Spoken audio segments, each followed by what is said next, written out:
Estamos passando nos últimos anos por grandes transformações nos modelos familiares. Por isso vamos falar sobre famílias sintomáticas. Vamos conversar com 2 psicanalistas que vão explicar pra gente direitinho esse conceito. Eu vou dar só algumas pistas para vocês terem ideia da relevância desse tema. Dificuldades no relacionamento, papéis mal definidos, responsabilidades e limites. O Miscelânea está só começando.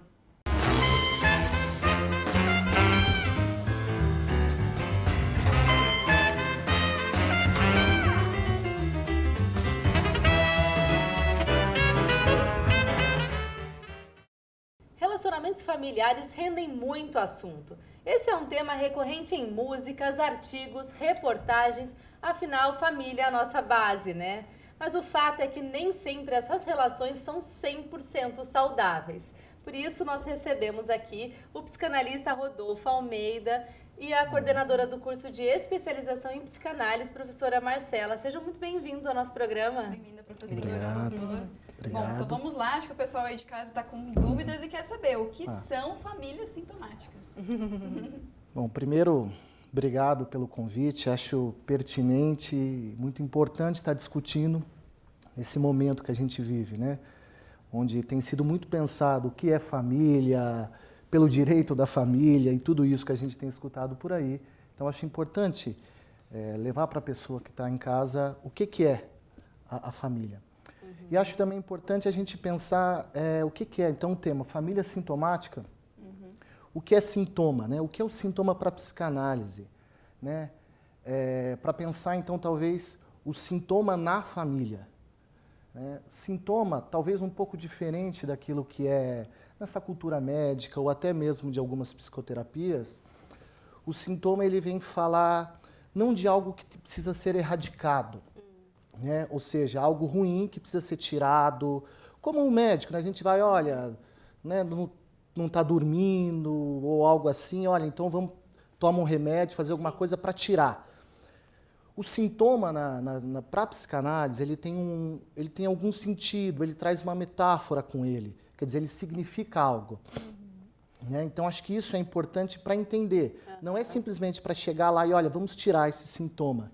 Né? Uma coisa que eu brinco até muito quando vou conversar com as pessoas e até com pacientes, é que para tentar entender um pouquinho do que é sintoma, é sempre pensar, sabe aqueles móveis de berço e tal, que eles ficam se equilibrando. E aí já dá até para começar a pensar um pouquinho nessa ideia de família. Legal. Né? Se algo ali se desequilibra, ela tem um equilíbrio. Se algo se desequilibra, a gente precisa colocar um penso, precisa colocar alguma coisa, né? Uma gambiarra, né? Alguma coisa ali para colocar. A mesma forma, uma cadeira, né? Aquelas mesas antigas, quando der uma folga, a gente vai e encaixa alguma coisa. Sim. O sintoma para a psicanálise é isso, né? De uma forma mais simples para quem está assistindo poder entender. É algo nesse sentido, ou seja, ele tem uma função naquela história. Ele tem uma função na história daquela pessoa, daquela família. Então, simplesmente chegar e, olha, vamos tirar isso. Você está aqui na cadeira, ela está com um apoio, se você tira, ela tomba. Né?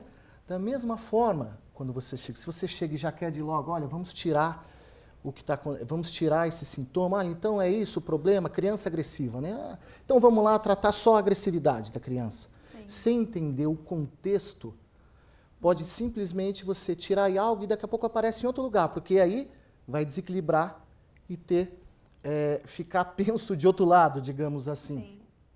Então é importante quando a gente recebe, né, seja os pais, seja ou qualquer membro, entender qual o sentido, que significado e que sentido tem esse sintoma, essa sintomatologia naquela situação. Né? Certo. Quais são os problemas mais recorrentes hoje das relações familiares, que é mais comum vocês atenderem aí no consultório? As queixas que vêm chegando, né? Sim. O que eu tenho recebido bastante é em relação, por exemplo, criança agitada demais. Criança hiperativa, para mim é um nome super da moda, né? E aí a gente teria que analisar, pegando o gancho no que ele disse, ao que essa hiperatividade responde dentro do contexto que aquela criança está inserida, dentro daquela família, dentro daquela sociedade de uma forma mais ampla. ele estava dizendo em relação a esse módulo de equilíbrio, né? Então dá para a gente pensar assim, esse sintoma, ele é uma resposta daquele sujeito hiperativo, por exemplo, né? Para ele conseguir lidar com a sociedade que não é fácil de lidar. A forma como ele está conseguindo lidar é a agitação, por exemplo. Sim. Além da hiperatividade, a gente vê bastante depressão, inclusive em criança, Olha bem. essa queixa. Queixas escolares é muito frequente também. E isso vai desde clássico, tipo a dislexia, desortografia, até coisas mais amplas, não tão definidas, de uma dificuldade de conseguir copiar o que a professora coloca na lousa porque falta tempo. Sim, e a gente tem acompanhado, doutor e professora, o crescimento dessas configurações diferentes de famílias, né? Esse é um indicativo de novos problemas ou não? Assim, o que vocês veem em relação a essas novas famílias surgindo aí, né? De configurações diferentes. Tá, é importante tomar isso com bastante cuidado, né? Porque não pode passar uma ideia de que é possível retroceder, né? Vamos voltar então até a família que sempre foi, para que as coisas fiquem mais fáceis, ao mesmo tempo não pensar que é sem consequências as mudanças. Então, como lidar com as mudanças, né? Acho que essa é a chave da questão. E a psicanálise ajuda muito a entender como lidar com essas mudanças, porque se a gente for pensar em termos simbólicos de cada papel, cada função que cada membro da família exerce, a gente consegue jogar esses papéis para uma configuração familiar diferente. Então, por exemplo, pensando que tem um pai, uma mãe e um filho, que seria a família tradicional. Uma mãe mulher, um pai homem, um filho de ambos os sexos. Essa mãe, para a psicanálise, ela exerce uma função mais de cuidado básico que garante sobrevivência. A psicanálise associa a função materna com isso. O pai associa mais com uma questão de inserir na sociedade, então de fazer corte com essa mãe para que a criança não fique tão presa na mãe, de mostrar como que é o mundo lá fora, de mostrar como que são as relações, né? Então a função paterna vai por esse lado. Então, pensando em termos simbólicos, a gente tem função paterna, função materna. A gente pode aplicar isso para uma configuração diferente também. Sim. E como é que é essa questão dos pais levarem o filho para terapia, enlouquecidos, meu filho está agitado, igual você falou. Você acha que as pessoas conseguem enxergar que o problema é mais abrangente do que resolve o problema do meu filho? Ele está muito agitado, esse problema dele, eu não sei o que aconteceu com ele, eu não sei o que eu fiz. Os pais enxergam participação também nisso ou ainda é difícil entender isso? Eu vejo que ainda é difícil, mas pensando até para eu como mãe, né, para nós como pais, é difícil a gente pensar que tem algum papel nosso naquele sintoma. E também é delicada a situação, porque a gente não pode pensar numa relação de causa e efeito tão simples. A mãe fez algo e deu sintoma no filho. Também não é tão simples assim. Mas, ao mesmo tempo, a criança não nasce tabula rasa, né? Ela nasce inserida numa família que já tinha expectativa sobre ela desde antes dela nascer. Né? Quando a menina pequena sonha em ser mãe, ela já imagina o filho de uma forma, o pai sonha em ser pai, ele já imagina esse filho de uma forma. E toda essa imaginação que precede até o nascimento não é sem consequências na criança e no sintoma que ela vai fazer também. Então, para a gente fazer psicanálise com criança, para atender sintomas, vamos chamar de sintomas familiares, né? Porque o sintoma numa criança, ele é da família toda. A gente precisa conversar com os pais, com o que os pais pensam sobre esse filho, quais expectativas que eles têm desse filho quando ele for crescer. E a família também está inserida numa sociedade, então os sintomas vão mudar de acordo com os tempos. Sim. Agora é comum a gente escutar o pai dizendo também assim, né? Puxa, eu tenho 2 filhos, eu dei a mesma educação e esse é tranquilo, esse só me dá problema. Essa comparação é muito comum, né? Sim. E aquela coisa de eu dei a mesma educação, eu agi igual com os 2. Aí entra um outro fator. Como é que a gente responde essa dúvida tão comum aí entre os pais? Eu acho que a gente começa a pensar, e até pegando primeiro até um gancho do que ela estava falando, né? Sim. Que uma coisa importante é a gente até desmistificar essa ideia, né? Que sempre escuta, talvez todo mundo já tenha escutado aqui também. Problema na criança? Não, isso é culpa dos pais. Né? Quer dizer, é simples assim. Não é simples assim, e muitos já chegam defendidos. Então, acusando o outro, quer dizer, fácil, olha... Né? Então, assim, outro, né? Já dizer que não é assim. Sim. Embora ele está inserido, E todo o contexto familiar, o contexto histórico, o contexto cultural vai configurar ou ajudar aquele indivíduo, aquele sujeito a configurar o próprio sintoma, né, particular a ele. É muito importante dizer que não há culpa nisso, né? Para que até os pais, quando forem levar, a criança não fique então assim, olha, eu não sei, acho que puxou a avó, né? Acho que isso é coisa... o pai dele era igualzinho, né? Quer dizer, e aí já pensando na sua outra pergunta, de que assim, cada um, digamos assim, tem uma metáfora que brinca com isso também. Digamos que chega um inseto, um inseto e te pica. Um inseto, o mesmo inseto, nós estamos no mesmo ambiente, ele te pica e me pica, né? Embora foi o mesmo inseto, a mesma picada, né? E aí a gente vai primeiro tirar, vai reagir de forma diferente em você e de forma diferente em mim, né? O meu organismo vai reagir de uma forma, o seu organismo vai reagir de outra, a recuperação vai ser diferente. Então, eu eduquei igual, né? Mas quer dizer, cada um com a sua... Isso é importante para não... Também os pais, olha, eu fiz de tudo. Sim, talvez tenha feito. Mas o que será que nesse fazer de tudo, essa picada ficou de uma forma diferente nele? A fantasia é muito importante. Muito importante. Né? Então, é a maneira como eu interpreto o mundo que é a minha fantasia. Lógico. Então, mesmo que sejam filhos gêmeos, criados na mesma época, a maneira deles interpretarem como a mãe cuidou, como o pai cuidou, vai ser diferente. Lógico. Você pode dar o mesmo prato de comida para ambos. Um vai achar que tem menos, outro vai achar que tem mais. Sim, e é da leitura psíquica de cada um, é da fantasia de cada um isso daí. Ainda temos muito assunto para a gente conversar aqui sobre esse tema, mas antes quero convidá-los a assistir o nosso quadro Dicas de Moda com a Rebeca Chaves, que hoje tem uma dica de customização. E aí depois iremos para o intervalo. Olá!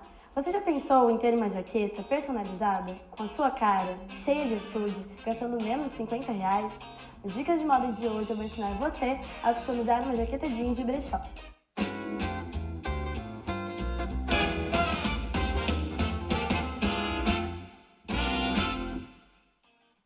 Comece visitando brechós para encontrar uma jaqueta que te agrade.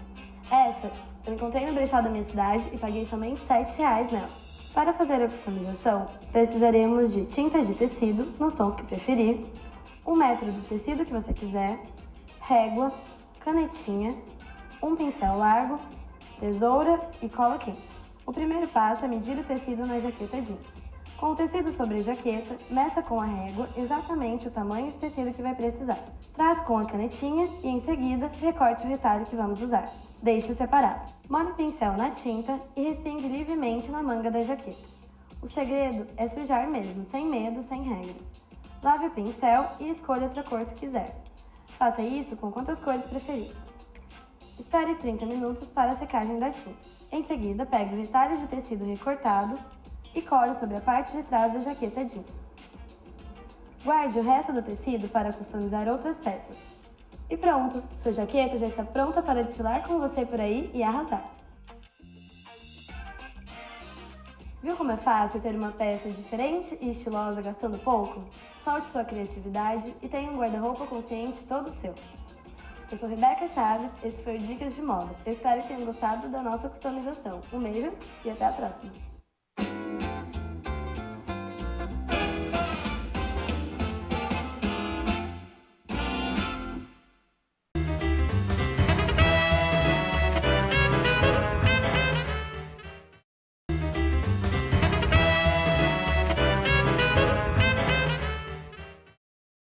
Já estamos de volta com Miscelânea, hoje falando sobre famílias sintomáticas. E nós recebemos aqui o psicanalista Rodolfo e eu também psicanalista, professora do curso de pós-graduação em psicanálise, professora Marcela. Bom, vocês acham que ainda é muito difícil para as famílias identificarem o problema, o sintoma, como vocês chamam, né? E buscar ajuda? E também, assim, se o caminho para um problema familiar é a terapia em família, é a terapia do filho, é a terapia do casal? Como é que funciona isso? Tá. Entendendo a primeira pergunta, se ainda é difícil. Olha, o que nós percebemos quer dizer assim, por quê? Porque de alguma forma entra até um pouco no que nós estávamos falando no outro bloco. Receber ou admitir que o filho tem algum tipo de problema, para a maioria dos pais soa com algum tipo de fracasso, né? como se educar fosse fácil, né? Começa por aí. Quer dizer, então, olha, vou levar, seu filho vai no psicólogo, aquelas conversas, né, de corredor, de salão. Quer dizer, olha, seu filho de oficina, né, de trabalho, seu filho vai, vai no psicólogo, vai no psicanalista, mas o que ele tem, né? Problemático. Quer dizer, e como se algo ali já tivesse, inclusive acusando o outro de fracassar na educação. É verdade. Né? Então isso é até importante para ir quebrando, não tem nada a ver com isso, né? Compõe tudo isso que nós estamos conversando aqui, né? O que pode levar um membro, que não necessariamente é a criança, pode ser qualquer membro da família, a desenvolver algum tipo de sintomatologia que desorganize a família como um todo. Sim. A gente vive numa cultura que não valoriza muito a reflexão e o pensamento. Acho que é importante falar disso. O valorizado é que você tem que resolver as coisas rápido, para produzir, para dar mais valia, enfim, aquela coisa de produção, de fazer e aparecer. Então não tem que parar para pensar, sabe? Como se você estivesse perdendo tempo, como se você estivesse vendo coisa onde não tem. Às vezes eu escuto falar isso, por exemplo, tá sintomatizando tudo atualmente, tudo virou depressão, tudo virou isso, sabe? Então tá todo mundo procurando o psicólogo, tá todo mundo sintomatizando, não é por aí. A gente não vai chegar lá para tentar resolver isso dessa forma tão grosseira, né? Tem um estigma e uma resolução. É para você pensar sobre as tuas decisões, as tuas escolhas, a maneira como você está conduzindo a tua vida, né? Importante pensar nisso, que sintoma todo mundo tem, que a gente começou falando, toda a família tem sintoma, todo sujeito tem sintoma, porque o sintoma ele é uma forma da gente responder ao mal-estar que está posto na civilização para todo mundo. Sim. E qual que é o impacto desses papéis mal definidos dentro dessas famílias, né? Por exemplo, os filhos que acabam se responsabilizando, desempenhando o papel do pai, né? Qual que é o impacto nisso? Você diz uma coisa que eu acho que assim, sintoma da cultura atual é esse negócio de perda de autoridade. Acho que um pouquinho disso que você falou. Por exemplo, os pais com uma postura mais adolescente, até mais do que o filho adolescente, aí se perde um pouco. Isso é uma ideia que a gente até brinca às vezes, né? Que é o adultescente agora. Né? Tem um adultescente que vai até o filho, o pai ou a mãe usa às vezes a mesma roupa do filho, da filha, quer dizer, se tratam quase como irmãs, né? Ou seja, tinha papéis definidos. Sim. Né? Quer dizer, mais uma vez, para não correr o risco de entrar num saudosismo, que não é isso. Né?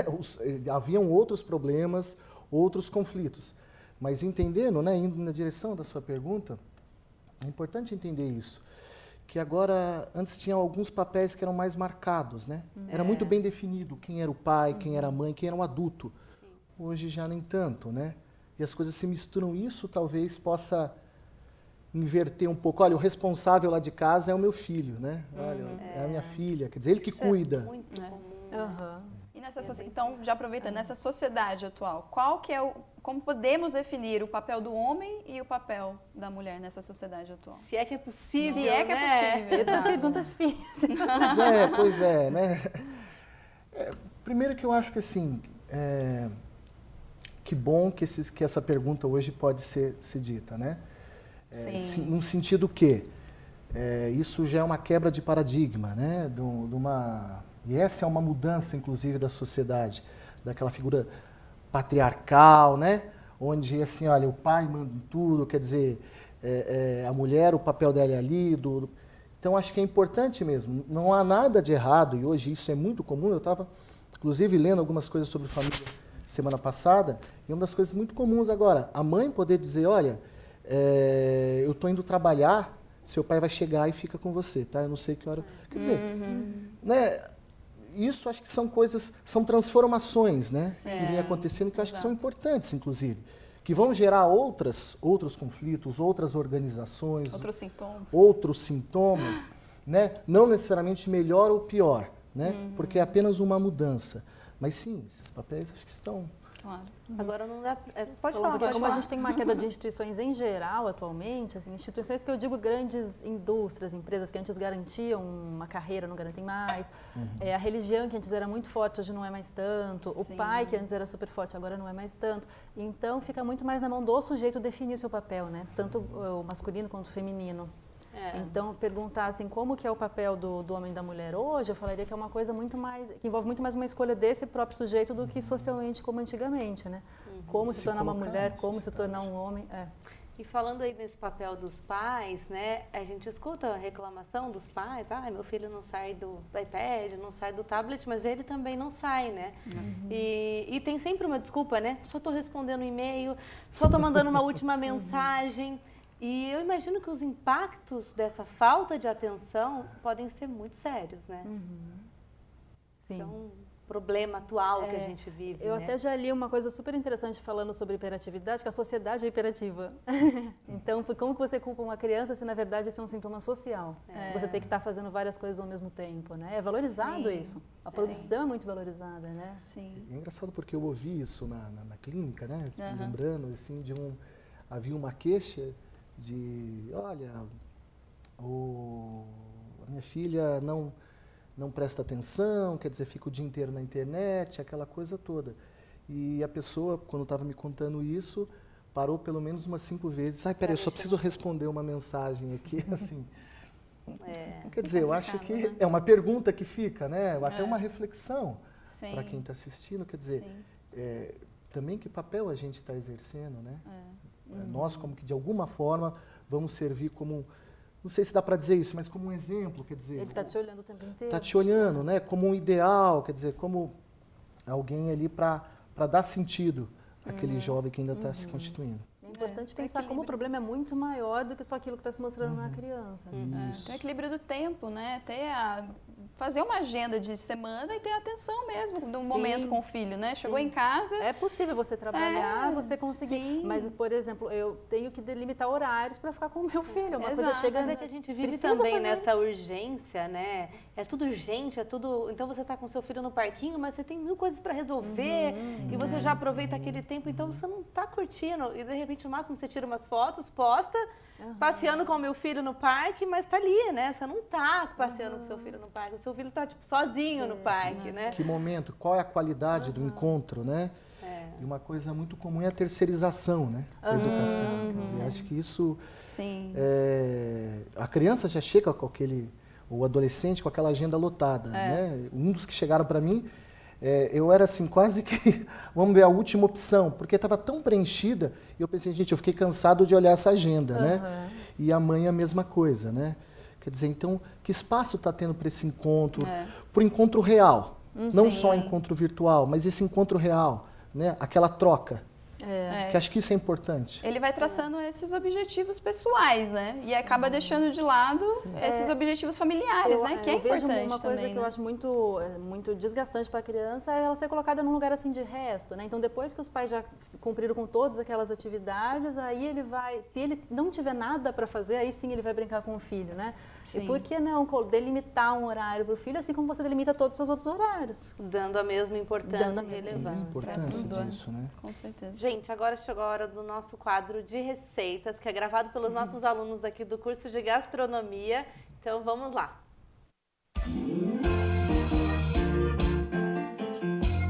Opa, galerinha! Meu nome é Thiago Zuccarelli, eu sou do curso de gastronomia aqui do Univap.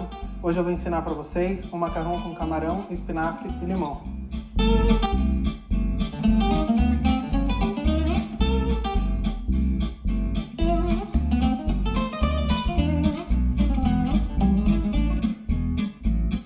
Ingredientes: 250 gramas de macarrão, 2 colheres de sopa de azeite,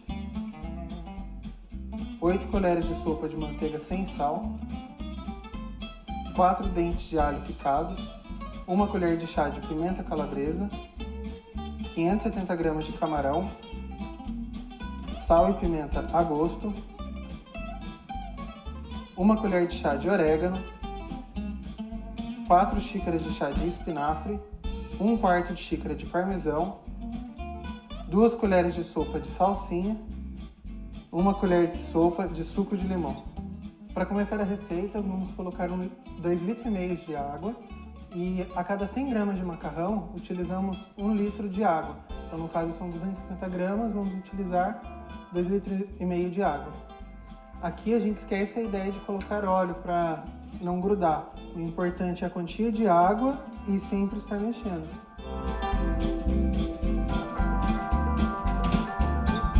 Na panela, aqueça o azeite e 2 colheres de sopa de manteiga.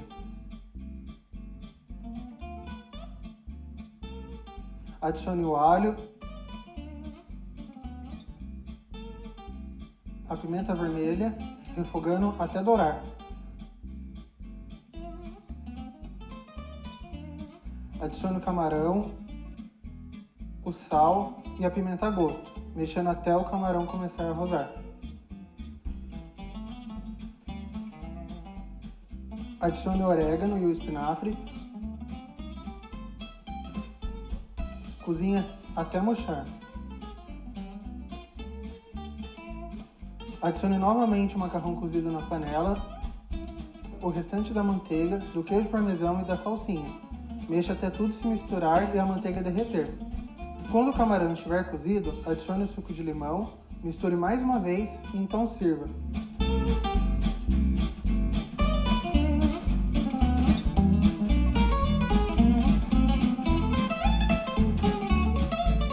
Sirva enquanto quente e aproveite. O que faz toda a diferença nesse prato é o camarão que dá todo aquele frescor. Bom, foi isso. Mais uma Receitas do Chefe. Espero ver vocês em uma próxima.